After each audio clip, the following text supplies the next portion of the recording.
Hello दोस्तों। तो आज हम पढ़ेंगे एडवर्ब्स के बारे में। मैंने अपनी पिछली वीडियो में जिसमें कि वर्ब्स के बारे में पढ़ाया है, तो मैंने उसमें शुरू में बताया आपको कि इंग्लिश ग्रामर में 2 सबसे इम्पोर्टेंट टॉपिक्स हैं। एक है वर्ब, दूसरा है टेंसेस। इसी वर्ब के साथ जुड़ा हुआ एक और बहुत ही इम्पोर्टेंट टॉपिक है एडवर्ब्स। वर्ब हो गया क्रिया, एडवर्ब होता है क्रिया विशेषण, जो क्रिया की विशेषता बतलाता हो, कि क्रिया क्या कर रहा है। जिन लोगों को अगर एडजेक्टिव्स के बारे में पता है, यानी कि विशेषण के बारे में, कि एडजेक्टिव्स नाउन और प्रोनाउन की विशेषता बताते हैं। सेंटेंस में नाउन और प्रोनाउन यानी कि संज्ञा और सर्वनाम क्या कर रहे हैं, कैसे कर रहे हैं, उसके बारे में जो बताते हैं वो एडजेक्टिव्स कहलाते हैं, यानी विशेषण। उसी तरह से क्रिया के बारे में जो बतलाता है, उसे कहते हैं क्रिया विशेषण, यानी एडवर्ब्स। तो आइए दोस्तों, आज के इस वीडियो में हम एडवर्ब्स के बारे में सीखेंगे। थोड़ी लंबी वीडियो बन गई है क्योंकि काफ़ी डिटेल से मैंने एक्सरसाइजेज़ के थ्रू, एग्ज़ाम्पल्स के थ्रू, प्रैक्टिस सेट्स के थ्रू समझाने की कोशिश की है। एक-एक चीज़ डिटेल में समझाया है। आज की इस वीडियो को देखने के बाद एडवर्ब के बारे में कुछ भी डाउट नहीं रहेगा। कोई भी ऐसा टॉपिक मैंने छोड़ा नहीं है। एडवर्ब्स की पूरी एंड टू एंड जानकारी दी है आपको, ए टू ज़ेड। बहुत सारे एग्ज़ाम्पल्स हैं और प्रैक्टिस सेट भी है, जिनको आप करेंगे तो आपको आपका एडवर्ब्स का कॉन्सेप्ट बिल्कुल क्लियर हो जाएगा। आंसर्स भी दिए हैं मैंने लास्ट में, तो आप उनको भी रेफर करेंगे। आपका खुद का भी आंसर के साथ आप उसको मिलाएँगे तो आपको पता चलेगा कहाँ मिस्टेक हो रहा है, कैसे उसको करेक्ट करना है। तो आइए पढ़ते हैं एडवर्ब्स के बारे में। तो एडवर्ब्स का डेफिनेशन देखते हैं। An adverb is used to provide more information about the verb or the action happening in the sentence. क्रिया विशेषण का उपयोग क्रिया या वाक्य में होने वाले कार्य के बारे में अधिक जानकारी प्रदान करने के लिए किया जाता है। यह बिल्कुल उसी तरह से है जैसा जैसे कि एक विशेषण वाक्य की संज्ञा के बारे में हमें अधिक जानकारी देता है। It's same like an adjective gives us more information about the noun in a sentence. तो जैसा कि मैं बता रहा था, यह बिल्कुल उसी तरह से है जैसे कि एक विशेषण वाक्य के संज्ञा के बारे में हमें अधिक जानकारी देता है। एग्जाम्पल देखते हैं। Abhijeet ran very fast.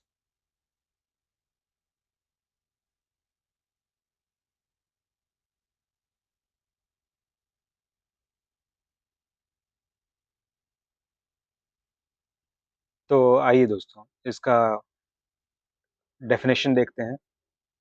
N adverb is used to provide more information about the verb or the action happening in the sentence. क्रिया विशेषण का उपयोग क्रिया या वाक्य में होने वाले कार्य के बारे में अधिक जानकारी प्रदान करने के लिए किया जाता है। It's same like an adjective gives us more information about the noun in a sentence.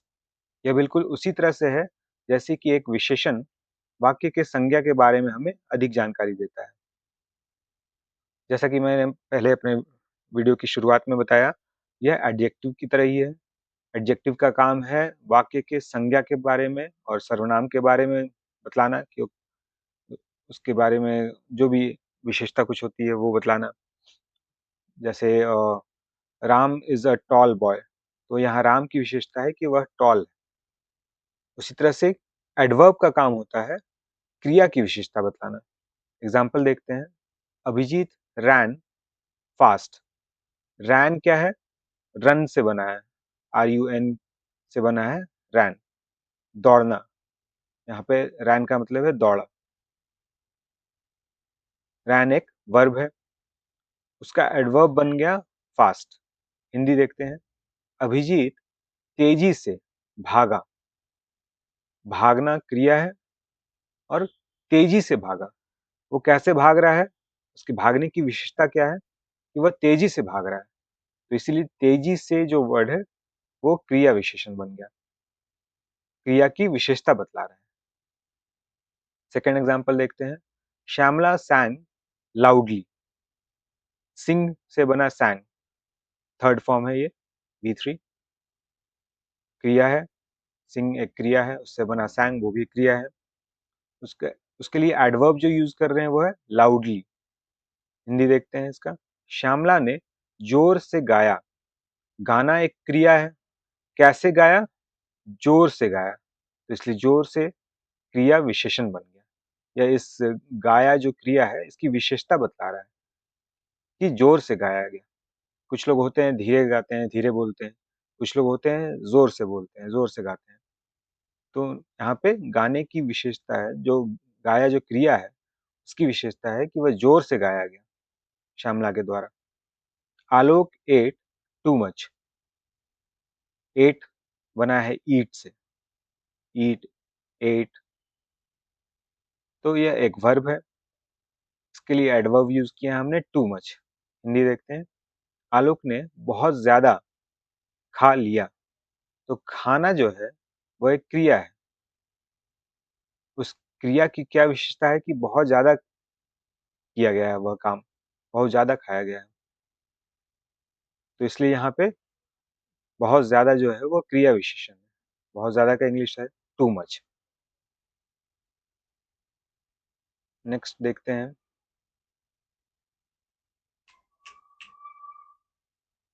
Purpose of adverbs, क्रिया विशेषण के कार्य। एडवर्ब्स का उद्देश्य क्या है?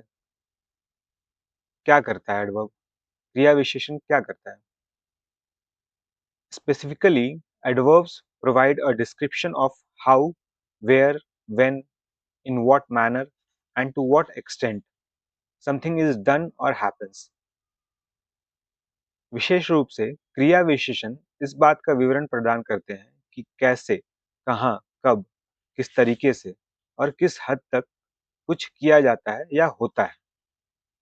तो जैसा कि हमने पिछले स्लाइड में देखा कि क्रिया की विशेषताएं बतलाता है कि वह क्रिया कैसे हो रहा है, कहाँ हो रहा है, कब हो रहा है, किस तरीके से हो रहा है और किस हद तक हो रहा है। तो यह एडवर्ब्स का यही काम है, क्रिया विशेषण का काम यही है। एग्जांपल्स देखते हैं। हाउ यानी कैसे, इसका एग्जांपल देखते हैं। He wrote the poem nicely. उन्होंने कविता को अच्छी तरह से लिखा। कैसे लिखा? अच्छी तरह से लिखा। अच्छी तरह का इंग्लिश है नाइसली। तो यह जो रोट, राइट से बना है रोट, यह इस क्रिया की विशेषता बतला रहा है कि यह काम अच्छे से किया गया है, नाइसली। वेयर यानी कहाँ। They went indoors to play. वे खेलने के लिए घर के अंदर चले गए। वेंट गो से बना है, गो, वेंट, गॉन।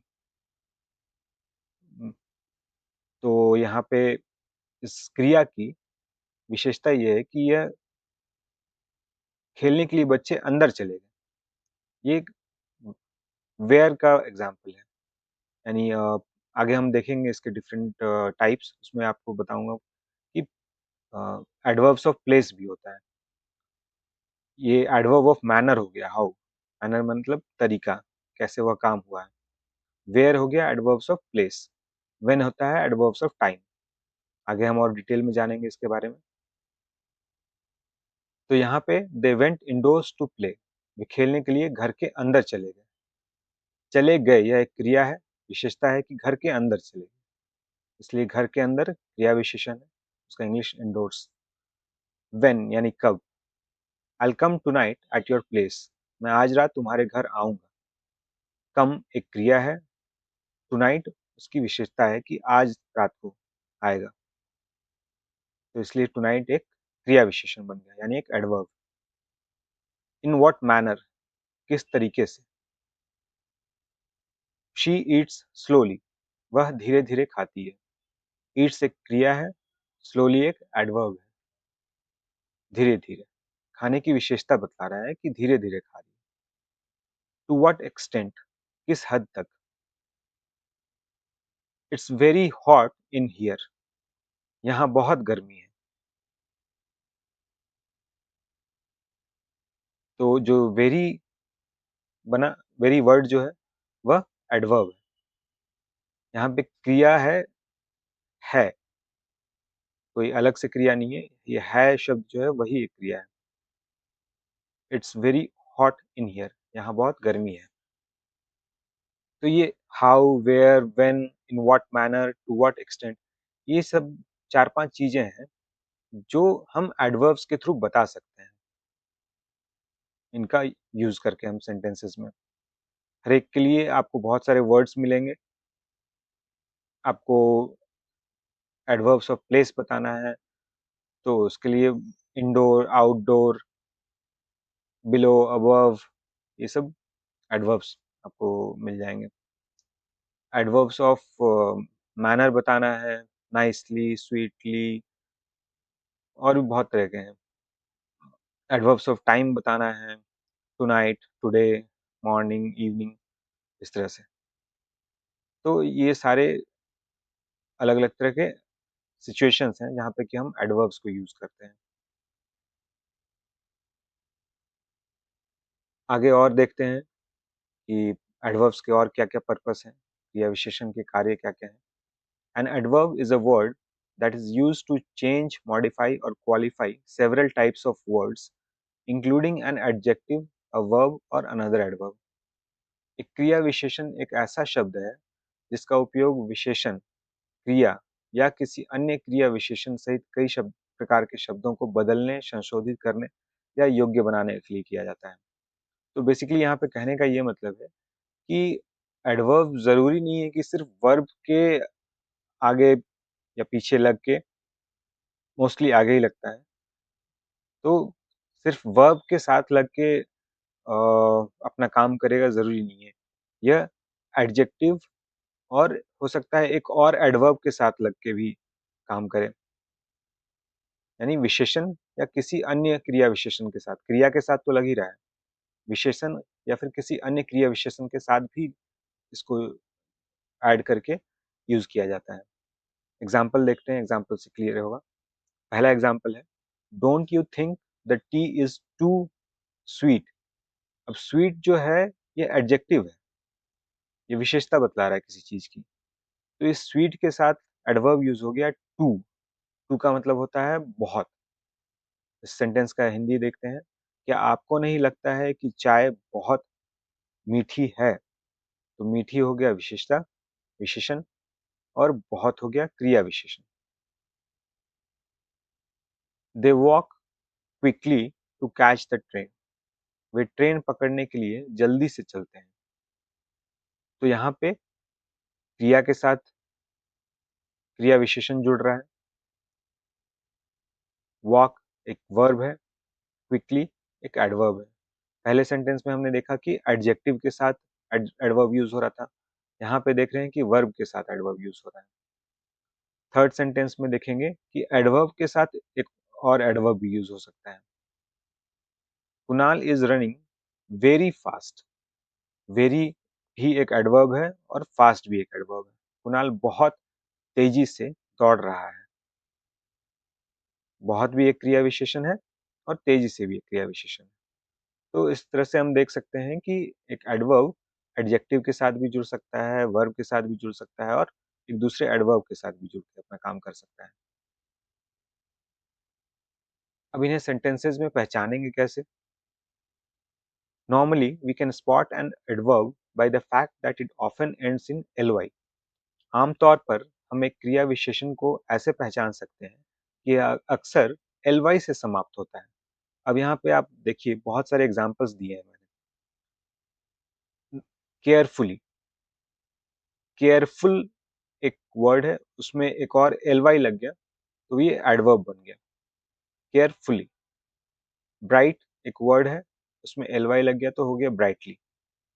बोल्ड एक वर्ड है अपने आप में, उसमें ly लग गया तो ये एक एडवर्ब बन जाएगा, बोल्डली, काफी बोल्ड तरीके से। एरोगेंटली, एरोगेंट का मतलब होता है उदंड, घमंडी,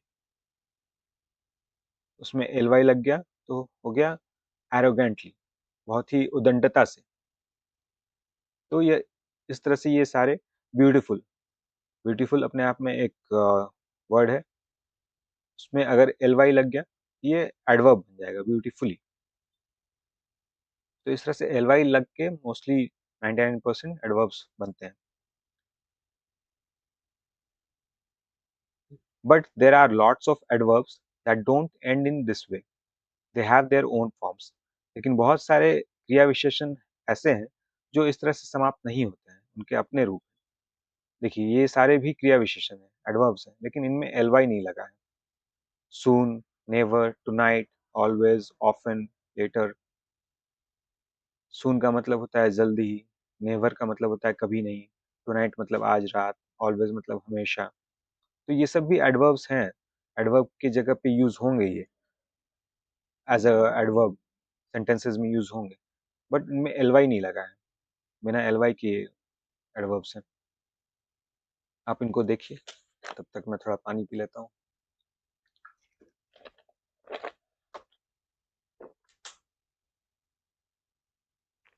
आप इत्मीनान से वीडियो को पॉज करके इनको एक बार देखिए।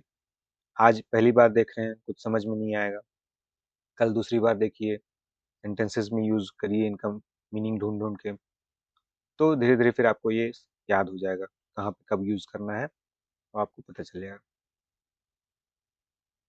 नेक्स्ट चलते हैं, टाइप्स ऑफ एडवर्ब्स, क्रिया विशेषण के प्रकार। कितने तरह के एडवर्ब्स होते हैं, कितने तरह के क्रिया विशेषण होते हैं, ये हम देखेंगे इसमें। Based on their functions, adverbs can be categorised in the types mentioned below. उनके कार्यों के आधार पर क्रिया विशेषण को निम्नलिखित प्रकारों में वर्गीकृत किया जा सकता है। तो बेसिकली कहने का मतलब कि कौन सा एडवर्ब किस तरह का काम करता है, उसके बेसिस पे हमने इसको कैटेगराइज किया है, उसके बेसिस पे अलग अलग कैटेगरी में रखा है। तो पहला है एडवर्ब्स ऑफ मैनर, जिन्हें हिंदी में कहते हैं जिसे प्रकारवाचक क्रिया विशेषण। यह बतलाता है कि कोई भी काम किस तरीके से हो रहा है, किस प्रकार से हो रहा है। आगे इसका डिटेल से आपको एग्जांपल्स के साथ मैं बताऊंगा। फिर नेक्स्ट है एडवर्ब्स ऑफ टाइम, यानी कालवाचक क्रिया विशेषण। एडवर्ब्स ऑफ प्लेस, स्थानवाचक क्रिया विशेषण। एडवर्ब्स ऑफ फ्रीक्वेंसी, आवृत्तिवाचक क्रिया विशेषण। कोई चीज कितनी बार होती है, हमें सेंटेंसेस में कई बार बोलना पड़ता है कुछ ऐसे शब्द, आगे मैं एग्जांपल्स में बताऊंगा आपको। फॉर एग्जांपल हो गया अक्सर, कभी कभी। तो ये सब एडवर्ब्स ऑफ फ्रीक्वेंसी है, आवृत्तिवाचक क्रिया विशेषण। एडवर्ब ऑफ क्वांटिटी या डिग्री भी कहते हैं उसे, परिमाणवाचक क्रिया विशेषण। रिलेटिव एडवर्ब्स यानी संबंधवाचक क्रिया विशेषण। एडवर्ब्स ऑफ रीजन यानी कारणवाचक क्रिया विशेषण। कंजक्टिव एडवर्ब्स यानी समुच्चय बोधक क्रिया विशेषण। इंटरोगेटिव एडवर्ब्स यानी प्रश्नवाचक क्रिया विशेषण। Adverbs of negation and affirmation, नकारात्मक एवं स्वीकारात्मक क्रिया विशेषण। तो ये टोटल 9 तरह के हैं। पिछली स्लाइड में हमने 5 देखा यहाँ पे, और यहाँ पे 5, टोटल 10 एडवर्ब्स हैं अलग अलग तरीके के, जो कि हमारी दिनचर्या की भाषा में, दिनचर्या की बोलचाल में, लिखने में, हर जगह यूज होता है।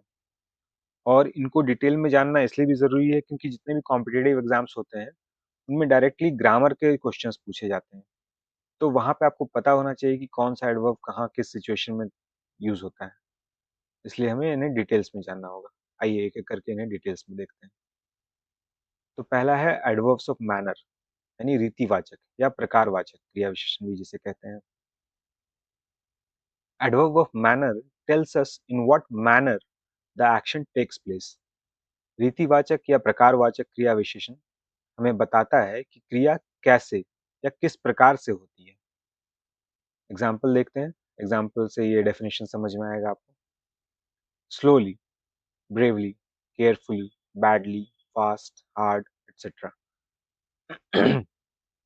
स्लोली यानी धीरे धीरे, ब्रेवली यानी बहादुरी से, केयरफुली यानी सावधानी से, बैडली यानी बुरी तरह से, फास्ट यानी तेज, हार्ड यानी कठिन।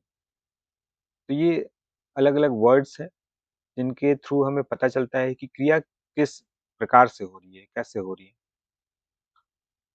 To identify it in the sentence, put a question how with the main verb and the answer that comes is a adverbs of manner. वाक्य में इसे पहचानने के लिए मुख्य क्रिया के साथ कैसे लगाकर सवाल करें, और जो जवाब आता है वह रीतिवाचक क्रिया विशेषण यानी कि एडवर्ब्स ऑफ मैनर होता है। एग्ज़ाम्पल देखते हैं, एग्ज़ाम्पल से क्लियर हो जाएगा। पहला एग्ज़ाम्पल है आई राइट स्लोली, मैं धीरे-धीरे लिखता हूँ। मैं कैसे लिखता हूँ? धीरे-धीरे लिखता हूँ। यहाँ पे मैंने बताया आपको कि वाक्य में इसे पहचानने के लिए मुख्य क्रिया के साथ कैसे लगाकर सवाल करें। तो यहाँ पे अ, हम कैसे लगाकर सवाल करेंगे? मुख्य क्रिया के साथ। लिखना मुख्य क्रिया है।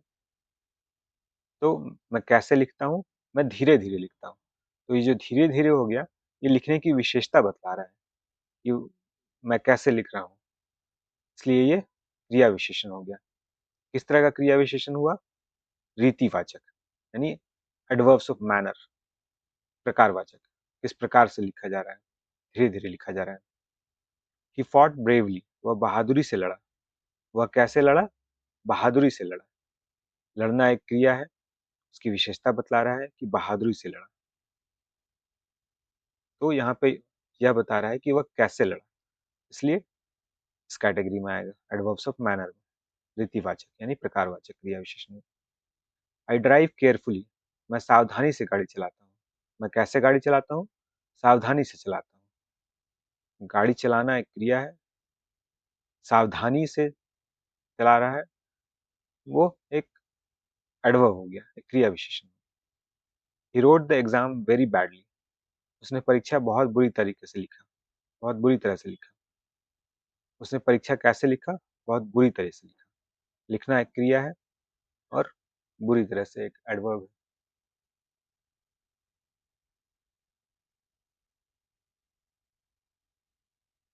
और एग्जाम्पल देखते हैं। He drove the vehicle very fast, उसने गाड़ी बहुत तेजी से चलाई। उसने गाड़ी कैसे चलाई? बहुत तेजी से चलाई। तो चलाना एक क्रिया है और तेजी से एक एडवर्ब, एडवर्ब ऑफ मैनर। किस प्रकार से चलाया जा रहा है वह बता रहे हैं। तेजी से चलाया जा रहा है। He has studied very hard for the exams, उसने परीक्षा के लिए बहुत मेहनत से पढ़ाई की है। उसने परीक्षा के लिए कैसे पढ़ाई की है? बहुत मेहनत से पढ़ाई की है। मैंने बताया था कि सेंटेंस में अगर एडवर्ब को पहचानना है तो मेन वर्ब के साथ कैसे लगाकर सवाल करें। How, how has he studied? So he has studied very hard for the exams, उसने परीक्षा के लिए कैसे पढ़ाई की है? बहुत मेहनत से पढ़ाई की है।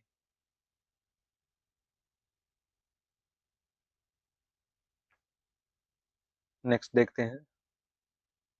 ये प्रैक्टिस सेट है इसका, एडवर्ब्स ऑफ मैनर का। Fill in the blanks by choosing the most appropriate adverbs of manner from the list given below। यहाँ पे मैंने कुछ एडवर्ब्स दिए हैं आपको। एडवर्ब्स ऑफ मैनर है ये, रीतिवाचक या प्रकारवाचक क्रिया विशेषण।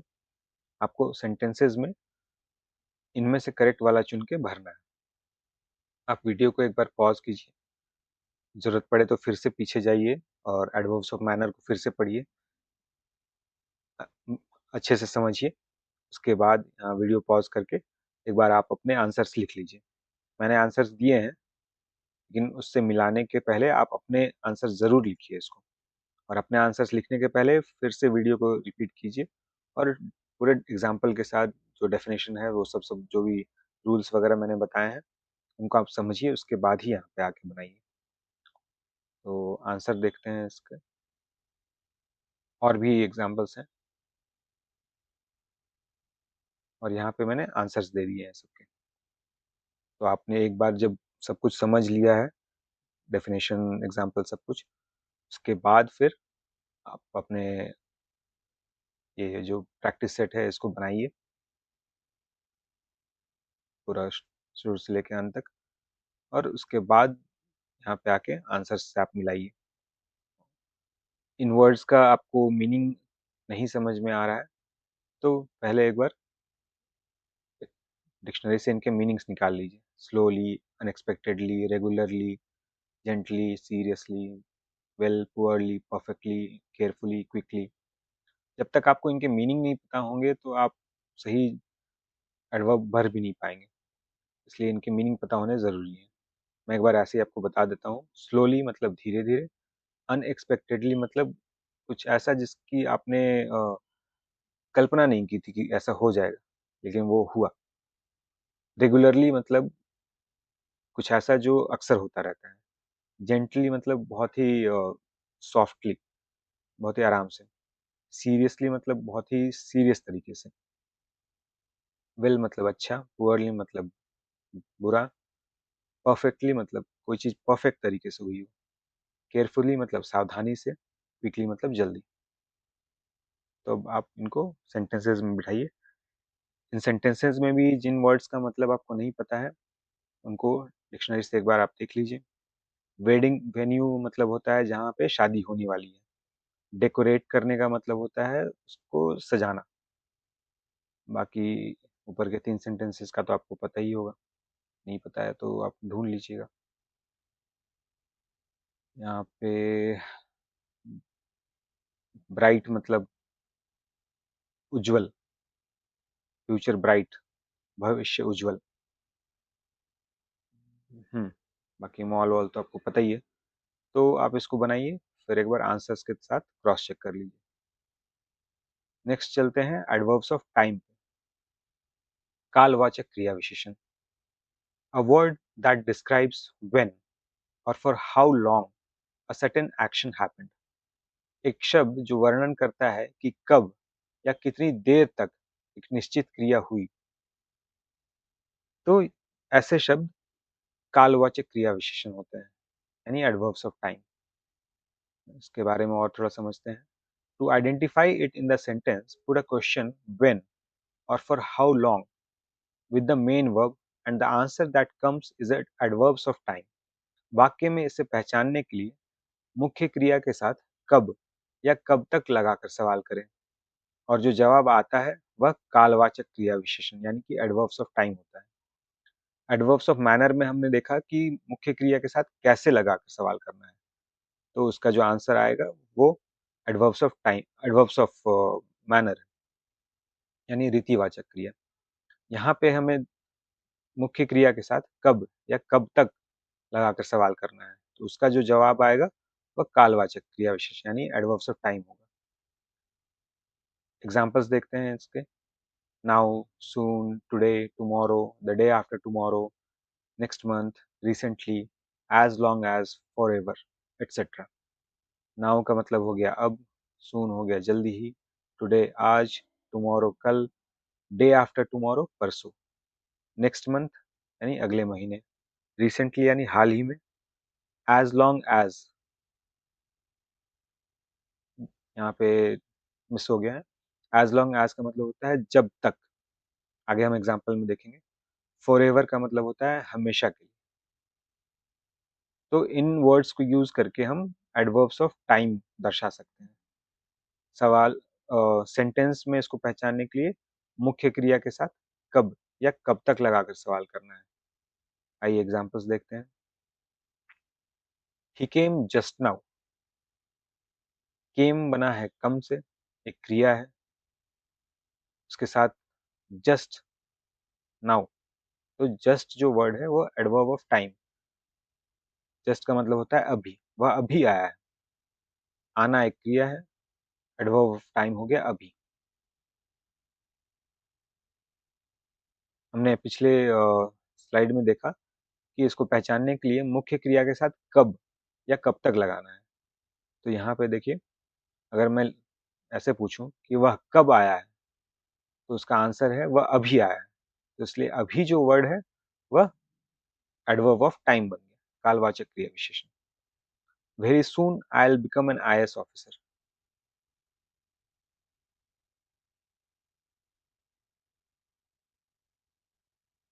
Very soon I will become an IAS officer. बहुत जल्द मैं आईएएस अधिकारी बनूंगा। तो यहाँ समय का एडवर्ब अपना काम कर रहा है। बनूंगा क्रिया है, लेकिन उसके साथ बहुत जल्द, तो वो क्रिया का कालवाचक विशेषण है। Tomorrow we are going to write bank PO exam. कल हम बैंक पीओ परीक्षा लिखने जा रहे हैं। लिखना क्रिया है, कल उसका कालवाचक क्रिया विशेषण है। और एग्जांपल्स देखते हैं। The day after tomorrow is Roshan's marriage. परसों रोशन की शादी है। The day after tomorrow is Roshan's marriage. Is यहाँ पे क्रिया है, छोटा सा ही है बट अपने आप में वो एक क्रिया है, कुछ हो रहा है परसों। और उसका जो कालवाचक क्रिया विशेषण है वो है डे आफ्टर टुमारो, परसों। वो काम कब हो रहा है यह हमें इस इन वर्ड्स से पता चल रहा है, डे आफ्टर टुमारो से, परसों इस शब्द से पता चल रहा है कि अच्छा काम उस दिन हो रहा है। We are going on a holiday next month. हम अगले महीने छुट्टी पर जा रहे हैं। छुट्टी पर जाना एक क्रिया है, कब जा रहे हैं, अगले महीने, तो ये क्रिया का कालवाचक क्रिया विशेषण हो गया। I said I could wait for her as long as she wanted. मैंने कहा कि जब तक वह चाहती है मैं उसका इंतजार कर सकता हूँ।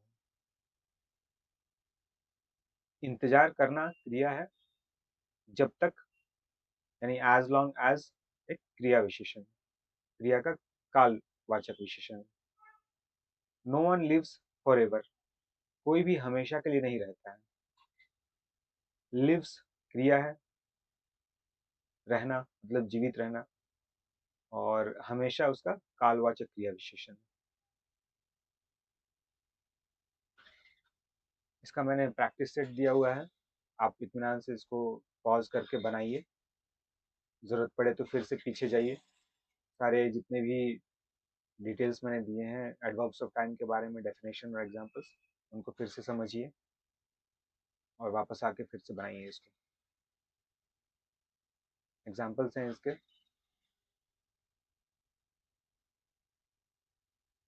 इन्हें आप क्रॉस चेक कीजिए अपने आंसर्स के साथ, देखिए कहाँ गलती हो रही है, क्यों हो रही है, समझने की कोशिश कीजिए उसको।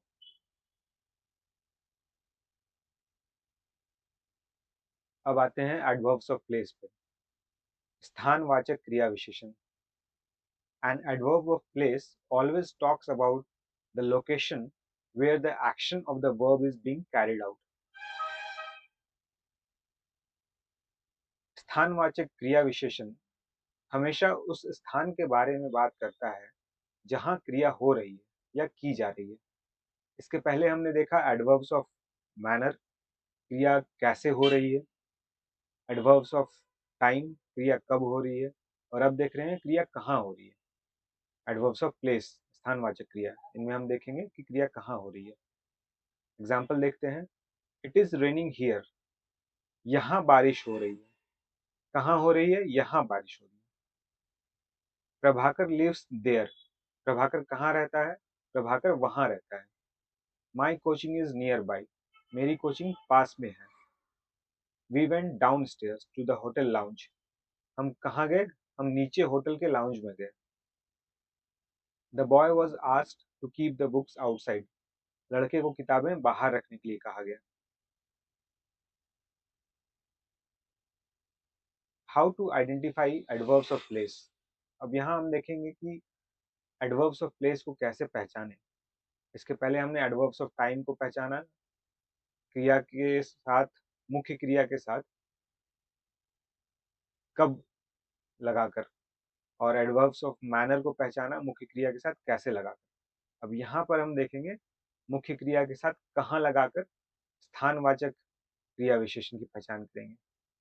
To identify it in the sentence, put a question where with the main verb and the answer that comes is the adverbs of place. वाक्य में इसे पहचानने के लिए मुख्य क्रिया के साथ कहाँ लगाकर सवाल करें, और जो जवाब आता है वह स्थानवाचक क्रिया विशेषण यानी कि एडवर्ब्स ऑफ प्लेस होता है। तो पिछली वाली स्लाइड में जो एग्जांपल्स दिए थे सेम उन्हीं एग्जांपल्स को लेके इस वाली स्लाइड में भी बताया था, अभी फिर से एक बार रिपीट कर देता हूँ। एडवर्ब्स ऑफ प्लेस को आप कैसे पहचानेंगे, तो जो मेन वर्ब है उसके साथ कहाँ लगाकर। It is raining here. कहाँ बारिश हो रही है, यहाँ बारिश हो रही है। Prabhakar lives there. प्रभाकर कहाँ रहता है, प्रभाकर वहां रहता है। तो इस तरह से हम कहाँ लगाकर मेन वर्ब के साथ ये पता कर सकते हैं कि एडवर्ब कौन सा है। My coaching is near by, मेरी कोचिंग कहाँ है, मेरी कोचिंग पास में है। यहाँ पे जो है ये अपने आप में एक वर्ब है, एक क्रिया है।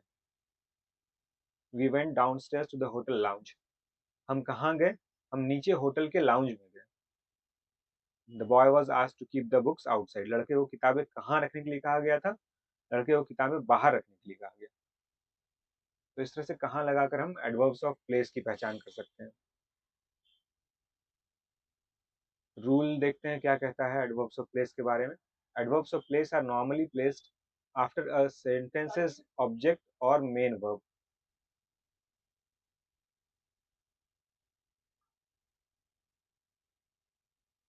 Adverbs of place are normally placed after a sentences object और मेन वर्ब। स्थान के क्रिया विशेषण आमतौर पर एक वाक्य के ऑब्जेक्ट या मुख्य क्रिया के बाद रखे जाते हैं। एग्जाम्पल्स देखेंगे आगे। वी कुछ वर्ड्स देखते हैं जो एडवर्ब्स ऑफ प्लेस के बारे में बताते हैं। Adverbs of place can be directional, स्थान के क्रिया विशेषण दिशात्मक हो सकते हैं। कहने का मतलब कि ये दिशा के बारे में बता सकते हैं। अप, ऊपर, अवे, दूर, नॉर्थ, उत्तर, साउथ ईस्ट, दक्षिण पूर्व, डाउन, नीचे, अराउंड, आसपास।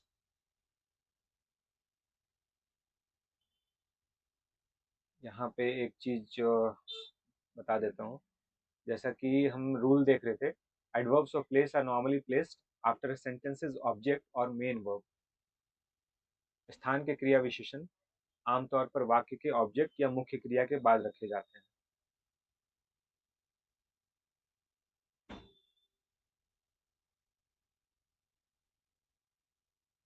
तो एग्जाम्पल्स में आप देख सकते हैं, यहाँ पे रेनिंग मुख्य क्रिया है, एडवर्ब ऑफ प्लेस जो है वो उसके बाद है। ये भी लीव्स मुख्य क्रिया है, एडवर्ब उसके बाद है। इज मुख्य क्रिया है, एडवर्ब्स ऑफ प्लेस उसके बाद है। वेंट मुख्य क्रिया है, डाउन स्टेयर्स यानी एडवर्ब्स ऑफ प्लेस उसके बाद है। कीप वर्ब है, उसके बाद ये ऑब्जेक्ट आ गया है, उसके बाद एडवर्ब है। तो जैसा कि यहाँ पे बताया गया है कि वाक्य के ऑब्जेक्ट या मुख्य क्रिया के बाद, तो इन सारे एग्जाम्पल्स में तो मुख्य क्रिया के बाद है। इस वाले में ऑब्जेक्ट के बाद वर्ब एडवर्ब आया है। कीप वर्ब है, उसके बाद ऑब्जेक्ट आता है बुक्स, और उसके बाद एडवर्ब आया है। चलिए ये हमने देख लिया, आगे देखते हैं। और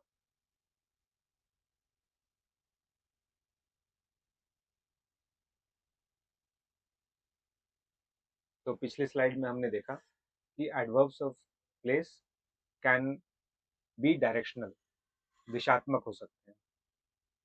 अब अभी देखते हैं adverbs of place can refer to distances, स्थान के क्रिया विशेषण दूरी को दर्शाने के लिए इस्तेमाल कर सकते हैं।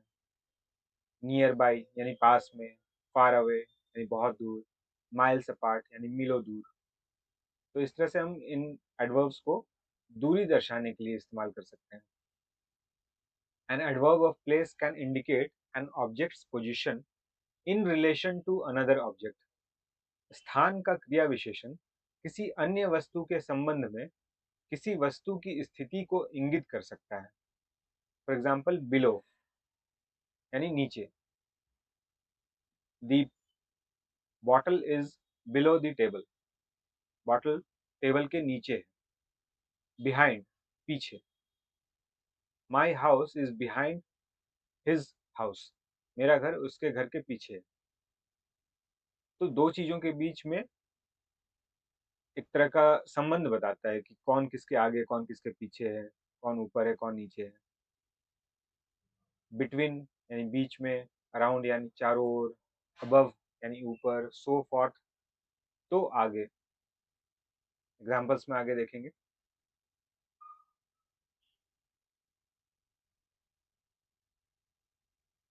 Many adverbs of place indicate movement in a particular direction and end in the letters ward or wards.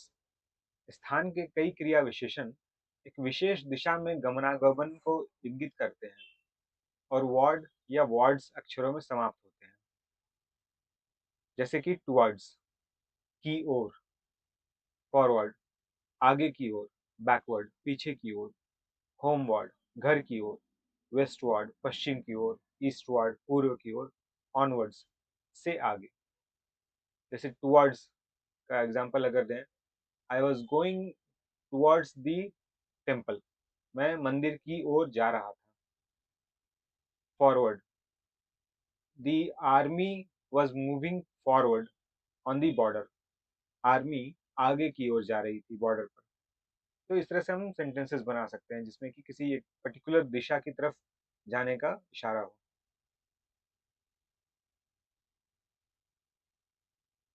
Practice set है ये। Fill in the blanks by choosing the most appropriate adverbs of place from the list below. ये जो list दिया हुआ है यहाँ पे adverbs का, इसमें से जो सबसे एप्रोप्रिएट है, मोस्ट एप्रोप्रिएट, एप्रोप्रिएट कहने का मतलब जो सबसे सही सेंटेंस के हिसाब से जो सबसे आपको सही लगता हो, वो वाला एडवर्ब आप इसमें डालिए। वीडियो पॉज करके आप एक एक करके इनको बनाइए। मैंने आंसर्स दिए हैं, उसके साथ आप क्रॉस चेक कर सकते हैं।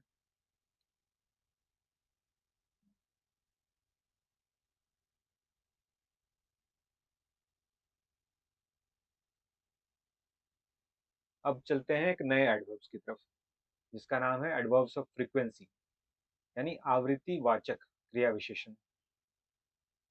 क्या है ये, देखते हैं।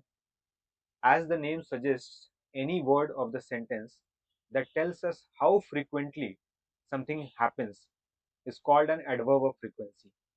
जैसा कि नाम से पता चलता है, वाक्य का वो शब्द जो हमें बताता है कि कोई काम कितनी बार होता है, उसे आवृत्ति का क्रिया विशेषण कहते हैं। एग्जाम्पल से समझते हैं। He always takes the bus to office.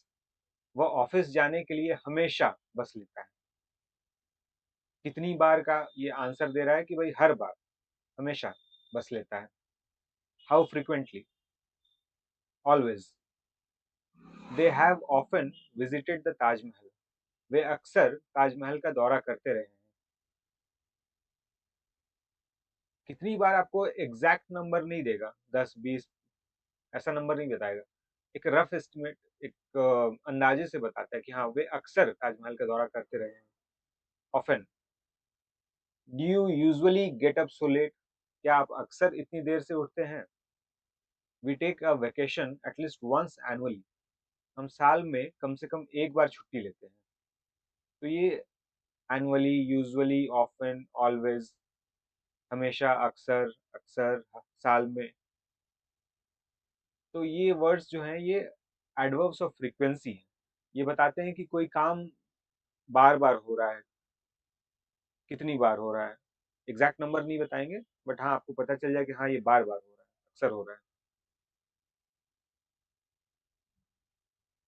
Exercise हैं, इनको बनाइए।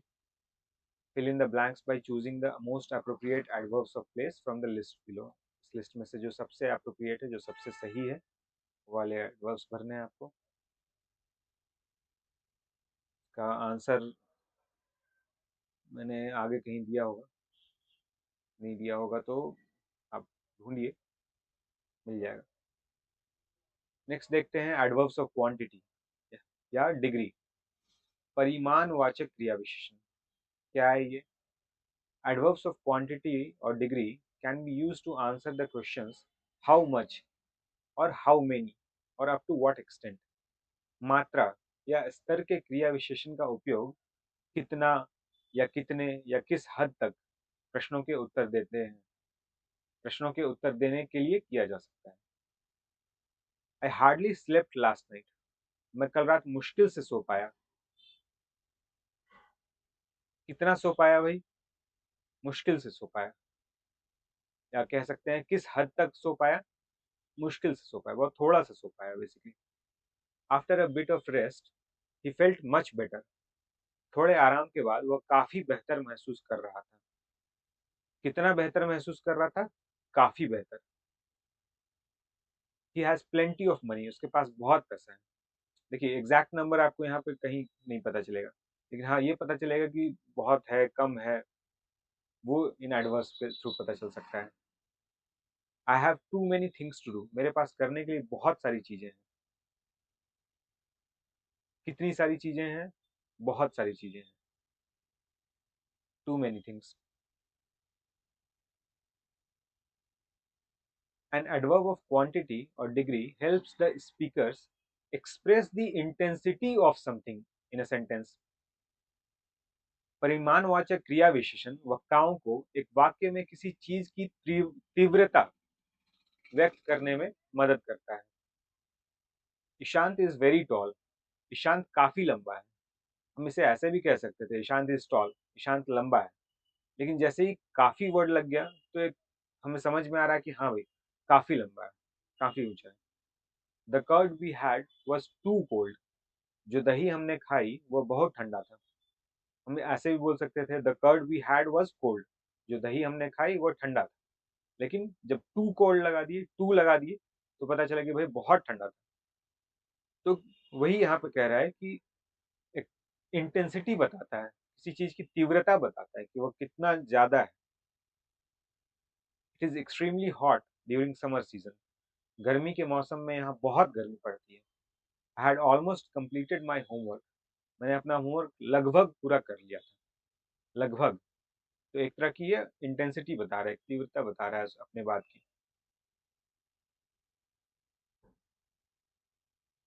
इसके एक्सरसाइजेज हैं, आप बनाइए, आंसर्स यहीं पे हैं। अब आते हैं रिलेटिव एडवर्ब्स पे। संबंधवाचक क्रिया विशेषण क्या है ये? Relative adverbs are words which links one part of the sentence with the other part. Their function is to introduce the verb of the sentence with the rest part of the sentence. संबंधवाचक क्रिया विशेषण वे शब्द हैं जो वाक्य के एक भाग को दूसरे भाग से जोड़ते हैं। उनका कार्य वाक्य की क्रिया के साथ वाक्य के बाकी हिस्से को परिचय कराना है। There are only three relative word adverbs in English grammar. English grammar में सिर्फ तीन रिलेटिव एडवर्ब्स हैं, when, where और why। एग्जाम्पल से समझते हैं। That was the year when we went to Kashmir for holidays. यह वह साल था जब हम छुट्टियां मनाने कश्मीर गए थे। सेंटेंस का एक पार्ट है यह वह साल था, दूसरा पार्ट है हम छुट्टियां मनाने कश्मीर गए थे। लेकिन जब जैसे ही हमने जब लगा के जोड़ा तो हमें समझ में आया कि अच्छा, यह उस टाइम की बात हो रही है जब हम कश्मीर गए थे छुट्टियां मनाने। यह वह साल था। The restaurant where we ate last week is awesome. जिस रेस्तरां में हमने पिछले हफ्ते खाना खाया वह शानदार है। तो एक किसी पर्टिकुलर रेस्टोरेंट की बात हो रही है।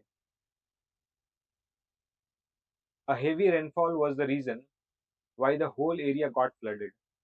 भारी बारिश के कारण पूरे क्षेत्र में बाढ़ आ गई। सेंटेंस का एक पार्ट है भारी बारिश, दूसरा पार्ट है पूरे क्षेत्र में बाढ़ आ गई। दोनों को जब कारण वर्ड से जोड़ा तो ये एक सेंटेंस कंप्लीट बना कि हाँ भाई, बाढ़ क्यों आई। ये वाई का आंसर दे रहा है, क्यों। यहाँ पे वेयर का आंसर था, जिस रेस्तरां में। यहाँ वेन का आंसर है, जब हम छुट्टियां मनाने गए थे। तो इस तरह से वेन, वेयर और वाई ये संबंधवाचक क्रिया विशेषण में आते हैं। सेंटेंसेस को एक दूसरे से, सेंटेंस के एक पार्ट को दूसरे पार्ट से जोड़ते हैं। और भी एग्जांपल्स देखते हैं इनके।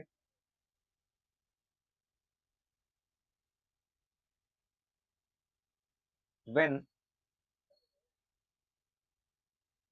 जो व्हेन एडवर्ब है, रिलेटिव एडवर्ब, ये क्या करता है, it refers to a particular time. यह एक विशेष समय को दर्शाता है। It was last year February when we decided to get married. यह पिछले साल फरवरी की बात है जब हमने शादी करने का फैसला किया। तो एक खास समय की बात कर रहा है, एक पर्टिकुलर टाइम की बात कर रहा है। लास्ट ईयर February वह समय था जब दो लोगों ने शादी करने का फैसला किया। It was a bike trip last Sunday when they met with their seniors. ये पिछले रविवार को एक बाइक यात्रा थी जब वे अपने वरिष्ठों से मिले। एक खास समय की बात कर रहे हैं। वेयर क्या करता है, it refers to a place, यह एक विशेष जगह को दर्शाता है। This is the this is best restaurant in the town where you can eat delicious foods. यह शहर में सबसे अच्छा रेस्टोरेंट है जहां आप स्वादिष्ट खाना खा सकते हैं। My dad took me to the same picnic spot where we use to go in our childhood. मेरे पिताजी मुझे उसी पिकनिक स्थल पर ले गए जहां हम बचपन में जाया करते थे। तो एक पर्टिकुलर जगह की बात हो रही है, खास जगह की। सभी सेंटेंसेस में आप देखेंगे खास जगह की बात हो रही है। वीडियो को पॉज करके ध्यान से आप फिर से पढ़िए एक बार, तो आपको हर सेंटेंस में समझ में आएगा कि हाँ, किसी एक पर्टिकुलर, किसी एक खास जगह की बात हो रही है। तीसरा है जो वाई, वो क्या करता है, it refers to a reason, एक विशेष कारण को दर्शाता है। My life goals are the reason why I don't like to waste my time. मेरे जीवन के लक्ष्य ही वह कारण है जिसके कारण मैं अपना समय बर्बाद करना पसंद नहीं करता। Probably his dad's illness is the reason why he had to leave studies and do work। शायद उनके पिता की बीमारी के कारण उन्हें पढ़ाई छोड़नी पड़ी और काम करना पड़ा। तो ये दोनों ही सेंटेंसेस में वाई का आंसर मिल रहा है आपको, क्यों हुआ। अगर सेंटेंस का सेंटेंस के एक पार्ट में हमें पता चल रहा है कि कुछ हुआ है, तो वो क्यों हुआ है, ये सेंटेंस के दूसरे पार्ट से पता चलता है। और इन दोनों को जोड़ने का काम ये एडवर्ब करता है। यहाँ पे उसे पढ़ाई छोड़नी पड़ी और काम करना पड़ा। क्यों करना पड़ा? क्योंकि उसके पिताजी बीमार थे। यहाँ पे उसको अपना समय बर्बाद करना पसंद नहीं है। क्यों नहीं है? क्योंकि उसके जीवन में एक लक्ष्य है। तो इस तरह से सेंटेंस के दो हिस्सों को ये एडवर्ब्स जोड़ते हैं।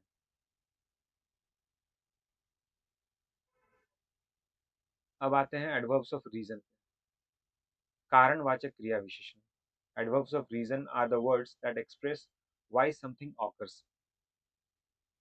तर्क के क्रिया विशेषण वे शब्द हैं जो व्यक्त करते हैं कि कुछ क्यों होता है। It is also known as the adverbs of purpose. इसे उद्देश्य के क्रिया विशेषण के रूप में भी जाना जाता है। It means they indicate the purpose or the motive of an occurrence in a sentence. इसका मतलब है कि वे एक वाक्य में किसी घटना के उद्देश्य या मकसद को इंगित करते हैं। एग्जाम्पल से समझ में आएगा, यहाँ डेफिनेशन से हो सकता है आपको ज़्यादा कुछ समझ में नहीं आया होगा, घबराइएगा मत। कुछ एग्जाम्पल्स देखते हैं। देयरफॉर, इसीलिए। सो दैट, ताकि। सिंस, क्योंकि, चूंकि। हिंस, अतः, इसीलिए। बिकॉज, क्योंकि। अब सेंटेंस में देखते हैं इन्हें। It was raining heavily, therefore we stayed in the house. भारी बारिश हो रही थी, इसीलिए हम घर में ही रहे। हम घर में क्यों रहे? क्योंकि भारी बारिश हो रही थी। तो ये इसलिए वर्ड से जोड़ने से भी पता चला कि अच्छा, भारी बारिश हो रही थी इसलिए हम घर पे रहे। He was late, hence was not allowed to attend the railway exam. उन्हें देर हो गई थी, इसलिए उन्हें रेलवे परीक्षा में शामिल होने की अनुमति नहीं दी गई। उन्हें क्यों अनुमति नहीं दी गई? क्योंकि वो देर हो गए थे। तो इस तरह से जो हिंस है, इसलिए, ये सेंटेंस के एक हिस्से को दूसरे हिस्से से जोड़ता है। तो ये एडवर्ब्स ऑफ रीजन है। I started running in the morning so that I can lose some wait.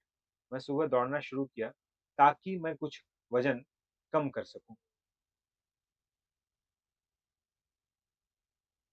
Because I was sick I stayed home. क्योंकि मैं बीमार था, मैं घर पर ही रहा। सेंटेंस का एक हिस्सा है कि मैं घर पर रहा। क्यों रहा? क्योंकि मैं बीमार था। मैंने सुबह दौड़ना क्यों शुरू किया? ताकि मैं कुछ वजन कम कर सकूं। तो एक चीज के ऊपर दूसरा चीज डिपेंडेंट है, उसके ऊपर निर्भर है, और वो इन एडवर्ब से जोड़ा जाता है, इन एडवर्ब से जोड़कर बताया जाता है। Since you have not prepared the food, let's eat outside. क्योंकि आपने भोजन तैयार नहीं किया है, इसलिए बाहर खाना खाने चलते हैं। तो ये जो एडवर्ब्स ऑफ रीजन है, ये थोड़ा बहुत लगभग सेम है रिलेटिव एडवर्ब्स की तरह ही।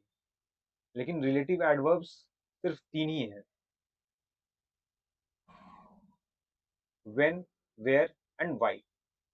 सिर्फ इन तीन एडवर्ब्स को यूज करके रिलेटिव एडवर्ब्स बनाया जाता है, जबकि जो हमारा एडवर्ब्स ऑफ रीजन है इसमें बहुत सारे वर्ड्स हो सकते हैं।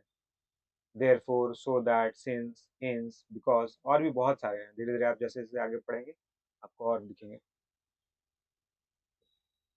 ध्यान रखिएगा, दोनों लगभग सेम काम करते हैं, लेकिन रिलेटिव एडवर्ब सिर्फ 3 है, व्हेन, वेयर और व्हाई, जबकि एडवर्ब्स ऑफ रीजन बहुत सारे हो सकते हैं। कारण बताने के लिए बहुत सारे वर्ड्स को यूज किया जा सकता है।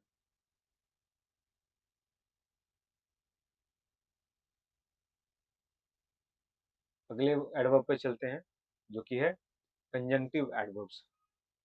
थोड़ा पानी पी लेता हूं मैं।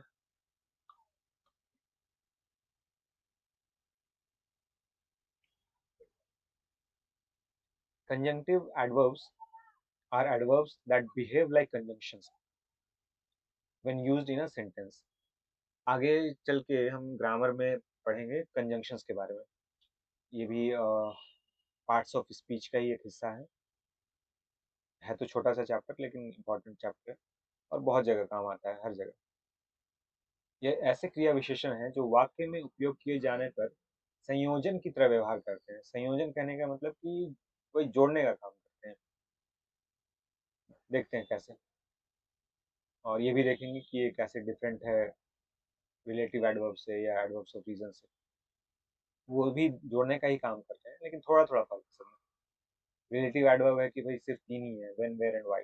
एडवर्ब्स ऑफ रीजन में बहुत सारे हैं। कंजंक्टिव में देखते हैं क्या है।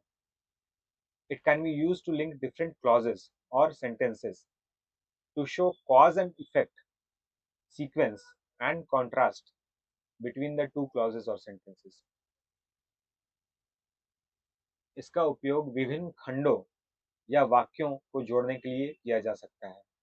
दो खंडों या वाक्यों के बीच कारण और प्रभाव, अनुक्रम और विरोधाभास दिखाने के लिए।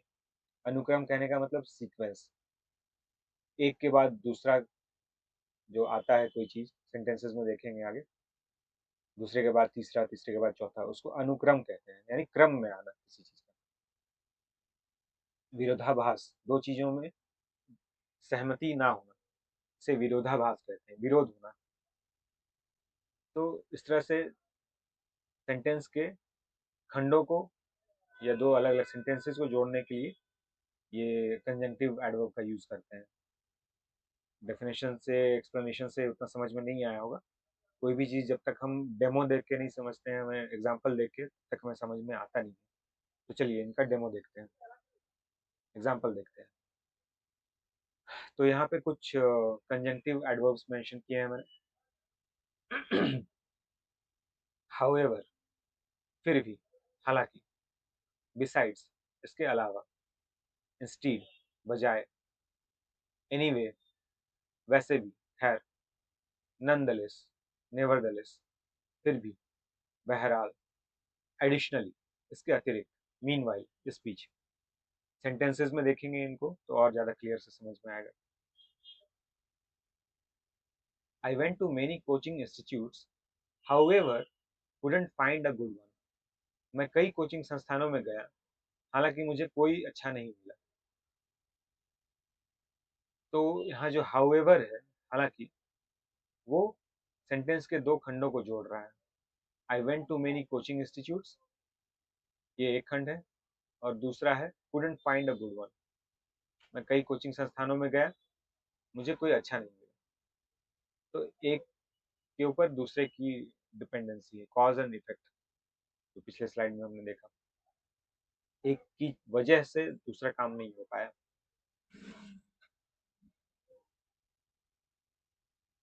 The mobile I am planning two by is very expensive, besides it's out of stock. मैं जो मोबाइल खरीदने की योजना बना रहा हूँ वो बहुत महंगा है, इसके अलावा यह आउट ऑफ स्टॉक भी है। तो बेसिकली यहाँ पे ये वो इसलिए नहीं खरीद पा रहा है क्योंकि दो कारण, एक तो बहुत महंगा भी है, दूसरा कि आउट ऑफ स्टॉक भी है, स्टॉक में नहीं है। तो एक की वजह से दूसरा काम खराब हो रहा है। I was planning to play cricket, instead I ended up playing volleyball.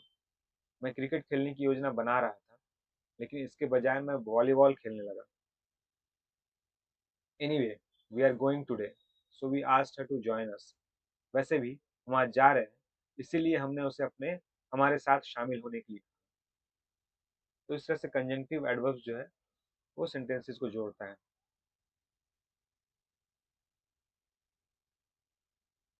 It was raining, nevertheless we went on to play football.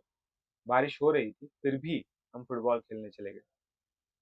Additionally, the institute often features guest lectures. इसके अतिरिक्त संस्थान में अक्सर अतिथि व्याख्यान होते हैं। Priya was washing all the plates, meanwhile her roommate clean the house. Priya सारी प्लेटें धो रही थी, इस बीच उसके रूममेट ने घर की सफाई कर दी। तो दो अलग अलग सेंटेंसेस हैं। एक है प्रिया सारी प्लेटें धो रही थी, दूसरा है उसकी रूममेट ने घर की सफाई कर दी। तो इसीलिए इन दोनों को जोड़ने का काम ये मीनवाइल कर रहा है इस बीच। नेक्स्ट है इंटेरोगेटिव एडवर्ब्स, प्रश्नवाचक क्रिया विशेषण। Interrogative adverbs are words such as how, why, when, where that are used to ask a question about a particular aspect of a sentence, such as time, place, frequency और manner। ये why, when, where हमने पहले भी देखा है, लेकिन यहाँ पे दूसरे तरीके से यूज होगा। यहाँ क्वेश्चन पूछने के लिए यूज होगा। टाइम, प्लेस, फ्रीक्वेंसी और मैनर के एडवर्ब्स हमने पहले भी देखे हैं, लेकिन इन्हीं एस्पेक्ट्स में, इन्हीं चीजों के लिए क्वेश्चन कैसे पूछे जा सकते हैं वो यहाँ पे हम देखेंगे। प्रश्नवाचक क्रिया विशेषण कैसे, क्यों, कब, कहाँ जैसे शब्द हैं जिनका उपयोग वाक्य के किसी विशेष पहलू जैसे समय, स्थान, आवृत्ति या तरीके के बारे में प्रश्न पूछने के लिए किया जाता है। These adverbs are often placed at the beginning of a question and they are used to extract specific information from the listener or reader। इन क्रिया विशेषणों को अक्सर एक प्रश्न की शुरुआत में रखा जाता है और उनका उपयोग श्रोता या पाठक से विशिष्ट जानकारी निकालने के लिए किया जाता है। कहने का मतलब है क्वेश्चनिंग सेंटेंसेस हम कभी भी ऐसे बनाते हैं कि ये जो हाउ, वाई, व्हेन, वेयर ये सब वर्ड्स है ना, कैसे, क्यों, कब, कहाँ, इनको सेंटेंस के बिल्कुल सबसे शुरू में रखते हैं और उसके बाद सेंटेंस का बाकी हिस्सा होता है। जैसे किसी को पूछना है कि कैसे आप अपनी परीक्षा की तैयारी कर रहे हैं, क्यों आपने ये काम बंद कर दिया, कब आप यहाँ पे आएंगे, कहाँ जाकर अपनी ये पढ़ाई के लिए मैं कोचिंग इंस्टीट्यूट ढूंढूं। तो इस तरह से क्वेश्चनिंग सेंटेंसेस बनाने के लिए शुरू में ये सब वर्ड्स रखते हैं। आइए एग्जांपल से देखते हैं, क्लियर से समझ में आएगा। When did you get up today, आज तुम कब उठे। तो यहाँ देख रहे हैं आप, व्हेन जो वर्ड है इंटरोगेटिव एडवर्ब है, उसको सेंटेंस में पहले रखा है हमने और इस तरह से बाकी का सेंटेंस आएगा। When did you get up today English में एग्जैक्टली वो, इंग्लिश से हिंदी में कभी भी वो एग्जैक्टली वैसे नहीं होता है कि व्हेन का ये कब शुरू में रख दिया। हिंदी में वो बाद में आता है। आज तुम कब उठे, how long have you been travelling, आप कब से यात्रा कर रहे हैं। Where did you go on holidays, आप छुट्टियों पर कहाँ गए थे। Why were you absent yesterday in the class, आप कल परीक्षा कक्षा में अनुपस्थित क्यों थे। What did you learn today in the economics class, आज आप अपने आज आपने अर्थशास्त्र की कक्षा में क्या सीखा। तो ये इस तरह से when, how long, where, why, what ये इंटरोगेटिव एडवर्ब्स हैं। इनको सेंटेंस के शुरुआत में रख के आप क्वेश्चंस बना सकते हैं।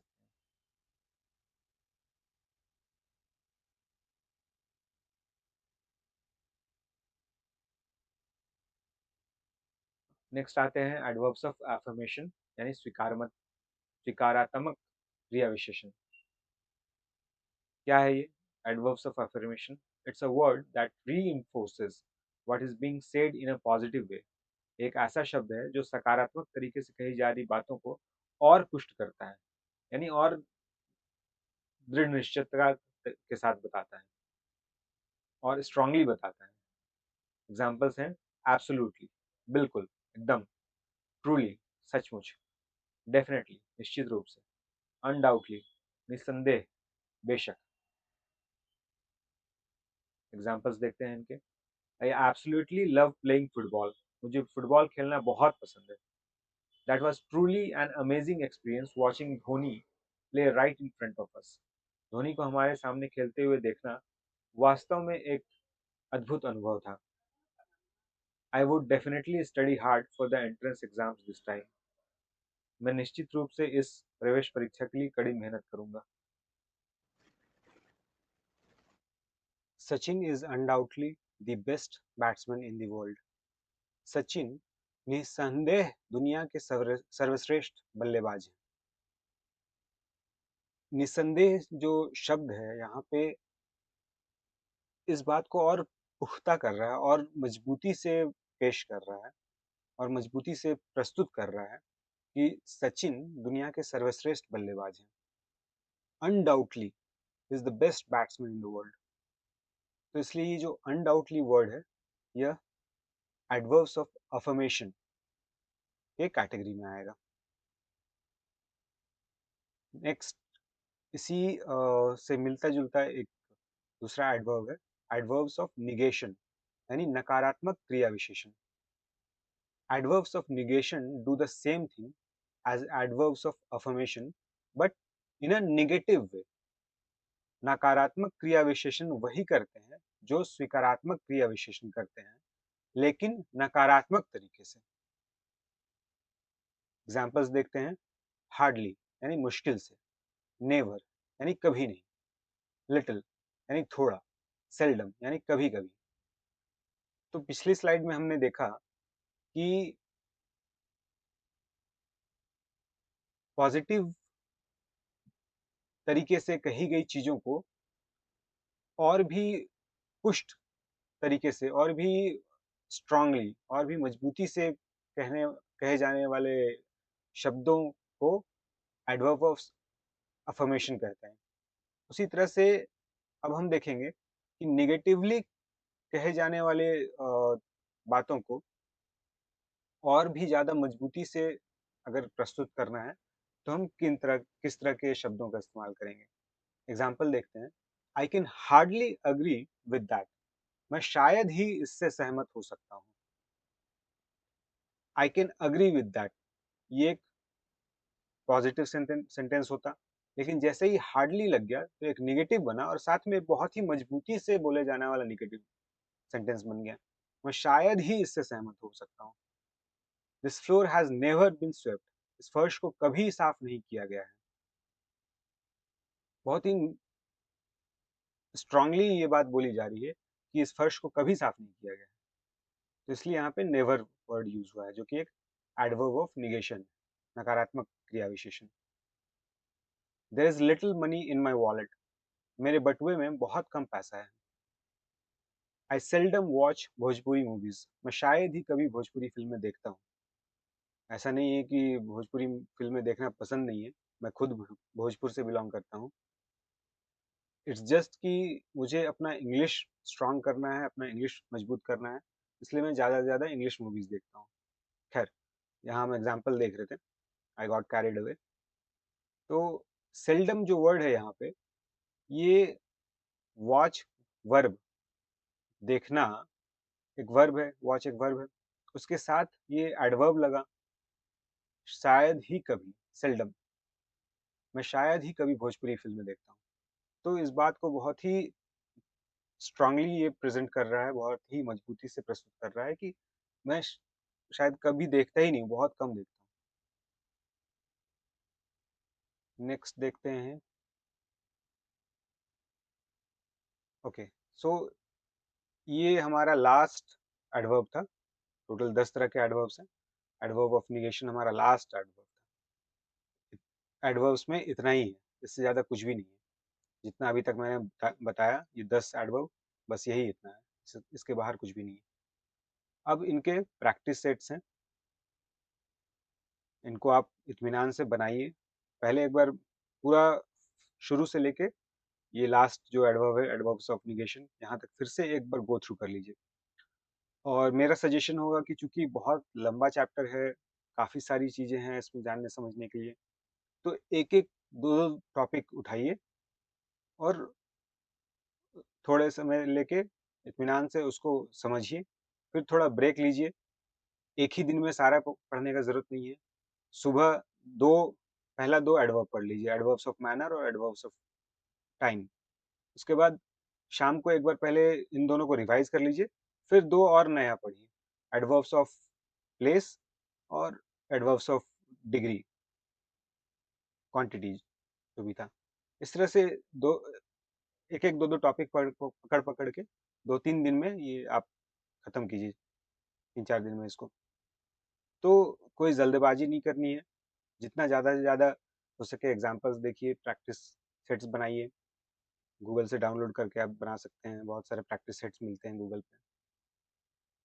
और मैंने जितना इस वीडियो में दिया है उनको भी अच्छे से समझ के बनाइए, तो आपको बहुत फ़ायदा मिलेगा, एडवर्ब्स क्लियर हो जाएगा आपको। इनके आंसर्स भी देखे हैं मैंने आगे, ये देखिए, आंसर के साथ है ये पूरा। He is little known outside India, little, बहुत थोड़ा। He works hard all day, adverb hard है, वर्ब वर्क्स है, वर्क्स के साथ हार्ड जुड़ गया। काम करने की विशेषता बता रहा है कि बहुत मेहनत से किया गया, बहुत मेहनत से काम करता है। तो इस तरह से एडवर्ब्स वर्ब की विशेषता बतलाते हैं। क्रिया विशेषण क्रिया की विशेषता बताता है। इनमें आपको करना ये है कि एडवर्ब दिया हुआ है, ये सेंटेंस दिया हुआ है, आपको सही जगह पे बिठाना है। क्रिया विशेषण को निम्नलिखित वाक्यों में सही स्थान पर रखें। पिछले वाले में था कि फिल इन द ब्लैंक्स था।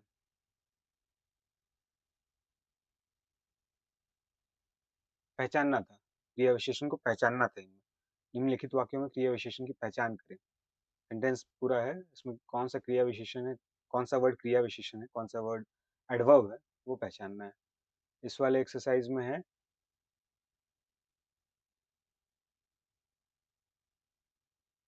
सेंटेंस दिया हुआ है, ब्रैकेट में क्रिया विशेषण है, एग्जैक्टली कहाँ पे बिठाना है वो आपको देखना पड़ेगा। अब इसके लिए थोड़ा सेंटेंस फॉर्मेशन का आपको ज्ञान होना चाहिए, तो ही ये हो पाएगा। कोई बात नहीं, अभी अगर नहीं भी है तो आप अपने हिसाब से ट्राई कीजिए, सही हो जाता है तो अच्छी बात है, नहीं होता है तो भी कोई दिक्कत नहीं है। मैंने आगे सेंटेंस एग्जाम्पल्स दिए हुए हैं।